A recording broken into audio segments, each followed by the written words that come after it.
What are you most proud of with this coaches clinic being held at your school, and how do you think it could benefit your school as a whole? I think it's a benefit to the broader community of athletics in our area, and the pride comes from the fact that it was born through the process of our head girls basketball coach, Willie Powers, and what his influence has been on basketball, not just for girls, but across the board in our community. My goal in mind was to, give our coaches in this area and also in the state of Florida a chance at a reasonable price to see some of the top college coaches, up and coming, head coaches in the state, or actually in the U.S.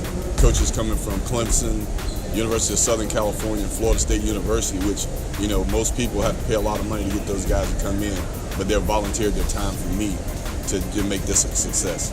I think it helps to bridge that gap sometimes between the scholar and the athlete, so that it really helps students to understand that they are a complete package, that it's not just my athletic ability that's getting me into school, but it may be my athletic ability, but it's going to also be my academic ability that keeps me in school and gets me to the next level.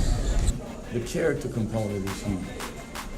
I think a guy that respects authority, a guy that's a gym rat and understands the direct correlation between hard work and success. I think that's the number one thing. There's a lot of talented kids in the Southeast that, quite frankly, we won't recruit just because we've been in their schools and we kind of ask them questions and got a feel for their character and what they're about.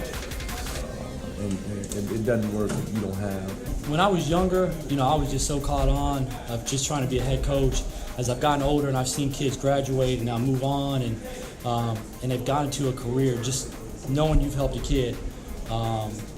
They've gone through college, they realize the importance of a degree. If they play basketball after, so be it, but they've gone on to be successful in what they do. And that's not defined by money or anything else, but they're happy with what they do and they're successful. And just knowing you kind of played a part in that, as I've gotten older, has been very rewarding. So just pretty much that, just helping kids as they grow and see them be successful. And when they call you, just to still talk and let you know the impact that you've had on them, it's really rewarding.